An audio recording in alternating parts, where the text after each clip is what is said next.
తాడేపల్లిలో ఆక్వా రైతులు PRAN federation ప్రతినిధులతో వైఎస్ జగన్ సమావేశం.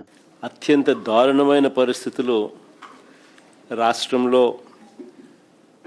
రైతులైనా సరే ఆక్వా రైతులైనా సరే ఎదుర్కొంటా ఉన్న ప్రత్యేకమైన పరిస్థితులు ఈరోజు రాష్ట్రంలో మనం చూస్తూ ఉన్నాం.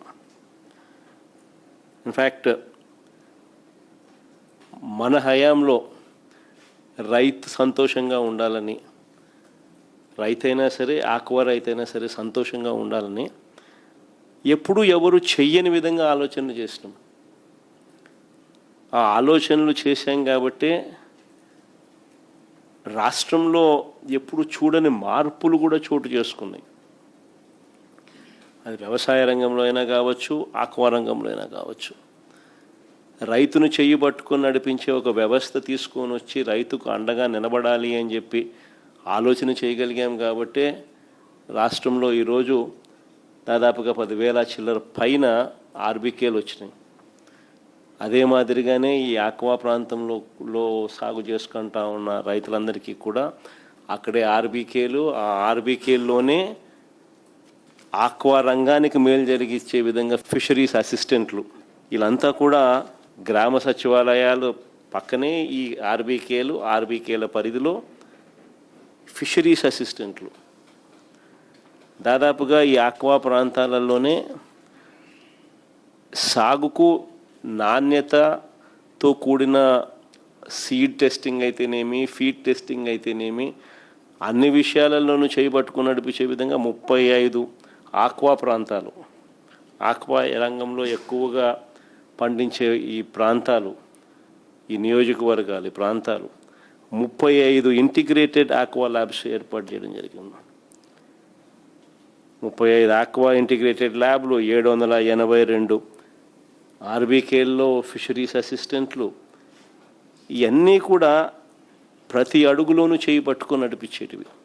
వీటికి తోడు అప్సరా చట్టం, ఏపీ స్టేట్ ఆక్వా డెవలప్మెంట్ అథారిటీని తీసుకొచ్చి దానికి ముఖ్యమంత్రి హోదాలో ముఖ్యమంత్రి దానికి చైర్మన్గా పెట్టి ప్రతి అడుగులోనూ కూడా రైతును చేపట్టుకొని నడిపించే విధంగా చర్యలు తీసుకుంటూ సిండికేట్ అనేది ఎక్కడ కూడా రైతును ద్రోహం చేసే విధంగా ఉండకూడదు అని చెప్పి కట్టడి చేసే కార్యక్రమాలు కూడా జరిగాయి. ఇవన్నీ ఒక ఎత్తు. రూపాయిన్నరకే కరెంట్ ఇచ్చి ఆక్వా రంగాన్ని నిలదొక్కునేలా చేయాలి అనే అడుగులు వేసిన కార్యక్రమం కూడా జరిగిందని అంటే కూడా ఆ రోజు మన ప్రభుత్వ హయాంలో, వైఎస్ఆర్సీపీ ప్రభుత్వ హయాంలో జరిగిందని చెప్పి కూడా గర్వంగా కూడా చెప్పగలుగుతాం. క్రమం తప్పకుండా ఇన్ఫ్యాక్ట్ రూపాయిన్నరకే కరెంట్ ఇవ్వడం వల్ల దాదాపుగా 3,300 కోట్లు సబ్సిడీ కూడా మనమే ఇచ్చినాం. అంతకుముందు మనం ఆక్వా రంగానికి రూపాయిన్నరకే కరెంట్ ఇవ్వాలి అని మన మేనిఫెస్టోలో పెట్టి ఇంప్లిమెంట్ చేసే కార్యక్రమం చేసినాం. మనం చెప్పినాక చంద్రబాబు నాయుడు ఎన్నికలకు 6 నెలల ముందు ప్రజలను మళ్ళా మభ్యపెట్టేందుకు మోసం చేసేందుకు అప్పటిదాకా ₹3.85తో ఇచ్చిన కరెంటును ₹2 అని చెప్పి మనం చెప్పిన తర్వాత తీసుకొచ్చే కార్యక్రమం చేసి ఓ జీవో ఇచ్చాడు. కనీసం అక్కడ చిత్తశుద్ధి లేదు. జీవో ఇచ్చాడు కానీ ఆ 330 కోట్లు కూడా మళ్ళీ మన ప్రభుత్వం వచ్చిన తర్వాత మనం రిలీజ్ చేసినాం. ఈ మాదిరిగా చిత్తశుద్ధి లేకుండా చేసిన కార్యక్రమాలు అటువైపున, చిత్తశుద్ధితో చేసిన కార్యక్రమాల ఫలితం నిజంగా ఆక్వా రంగం నిలదొక్కుంది అని చెప్పడానికి ఎన్నెన్నో ఉదాహరణలు ఉన్నాయి. ఇన్ఫ్యాక్ట్ రాష్ట్రానికి బెస్ట్ మెరైన్ స్టేట్ అవార్డులు ఫిషరీస్ డిపార్ట్మెంట్, సెంట్రల్ గవర్నమెంట్ ఇచ్చింది. వరుసగా 2021, 22, 2023, 24 ఆంధ్ర రాష్ట్రానికే అవార్డ్స్ వచ్చినాయి.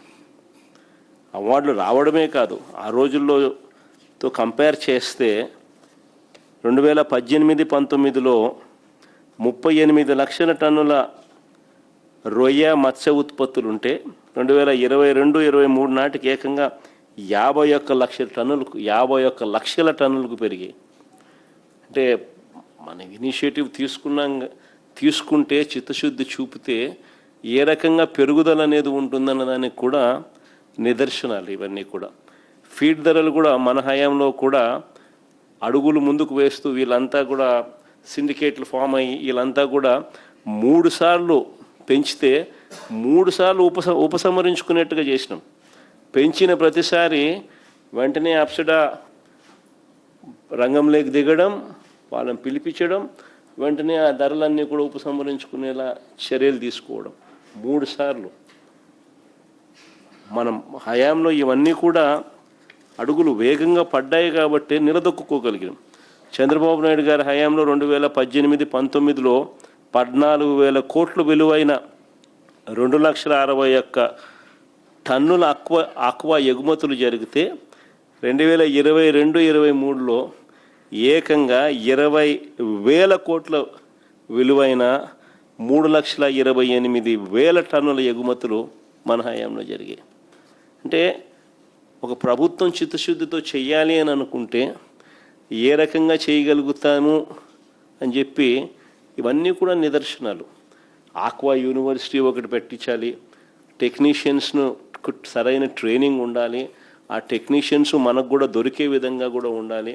ఆక్వా రంగంలో ఉన్న ఏరియేటర్ రిపేర్లు అయితేనేమి, ఆక్వా రంగంలో ఉన్న మిగతా సామాన్ల ఆపరేషన్స్ విషయంలో అయితేనేమి, వాటి మెయింటెనెన్స్ విషయంలో అన్నీ కూడా ఏకంగా నరసాపురంలో ఏకంగా మనం ఒక ఆక్వా యూనివర్సిటీని కూడా ప్లాన్ చేసి కన్స్ట్రక్షన్ కూడా స్టార్ట్ చేసి ఏకంగా దానికి క్లాసులు కూడా దానికి మొదలుపెట్టించే కార్యక్రమం మనం చేస్తాం.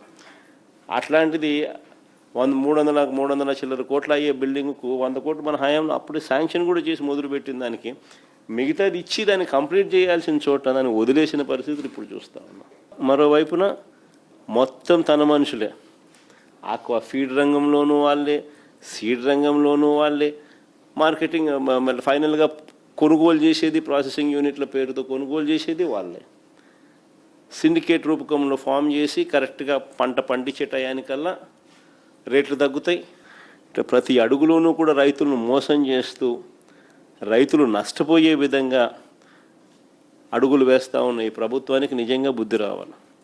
ఈరోజు 100 కౌంట్ కూడా 225 రూపాయలకు 225 రూపాయలకే కేజీకే గిట్టుబాటు కాని పరిస్థితిలో ఒకవైపున రైతు వ్యవసాయం చేస్తూ ఉంటే ప్రొడక్షన్ కాస్టే దాదాపుగా 270 రూపాయలు అయిన పరిస్థితుల నేపథ్యంలో ఇప్పుడు రైతు వ్యవసాయం చేస్తూ ఉన్న పరిస్థితుల్లో ఆ 270 రూపాయలు ఎట్లా ఇప్పించాలా అనేది ఆలోచన చేయకుండా దాన్ని 225కు 240 రూపాయలకు 240కి పడేసిన పరిస్థితిలో ఈరోజు వ్యవసాయం జరుగుతూ ఉన్నప్పుడు ప్రొడక్షన్ కాస్ట్ ఫిబ్రవరిలో 4 రూపాయలు పెంచినారు, మేలో 8 రూపాయలకు పెంచి తగ్గిస్తారేమో అని ఆశగా ఎదురు చూస్తే తీరా జూన్లోకి వచ్చేసరికి 8 కాస్త 10 రూపాయలకు పెంచేసినారు.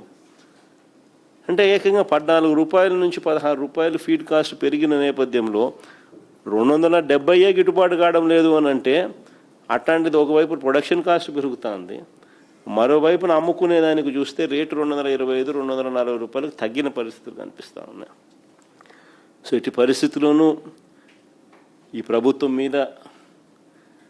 ప్రభుత్వం చేస్తూ ఉన్న ఈ పనుల మీద రైతుల తరపున ఖచ్చితంగా వైఎస్ఆర్ కాంగ్రెస్ పార్టీ ఎప్పుడు కూడా తోడుగా ఉంటుంది, పోరాటం చేస్తుంది మీ అందరి తరపున. ఇక్కడ జరుగుతూ ఉండేది రాష్ట్రం మొత్తం చూసేట్టుగా మళ్ళీ ఒకసారి జరుగుతూ ఉన్న ఇబ్బందులు, జరుగుతూ ఉన్న నష్టాలు ఆ టయానికి ఇంకా మనం హైలైట్ చేసే కార్యక్రమం చేద్దాం. ఆ జూలై 1-2 తారీఖులు మనం నా ప్రోగ్రాం పెట్టే లోపల ఇళ్లలో పరివర్తన వచ్చి ఇళ్లలో ఏదైనా మార్పు వచ్చి ఈ 10 రూపాయలు ఏదైతే పెంచినారో ఇప్పుడు 10 రూపాయలు 12 రూపాయలు ఏదైతే రేట్లు పెంచినారో ఆ పెంచింది తగ్గిస్తారేమో అని ఆశిద్దాం. ఆ పెంచింది తగ్గించే దానికోసం టైం ఇచ్చినట్టు ఉంటుంది, జూలై 1 తారీఖు దాకా టైం ఇచ్చినట్టు ఉంటుంది. ఒకవేళ జూలై 1 దాకా కూడా తగ్గించని పరిస్థితి కనిపిస్తే జూలై 1 తారీఖు ఇద్దరు విషయం మనం ప్రోగ్రాం ఏదైనా పెట్టండి, ప్లాన్ చేయండి. గట్టిగా అందరము మనం పడతా ఉన్న బాధలు, మనం పడతా ఉన్న అగసాట్లు అన్నీ కూడా రాష్ట్రం మొత్తం చూసేట్టుగా, దేశం మొత్తం చూసేట్టుగా కూడా ఒక గొప్ప కార్యక్రమం కూడా చేద్దాం. చేసి రైతుల తరపున తోడుగా నిలబడే కార్యక్రమాన్ని కూడా ప్లాన్ చేద్దాం.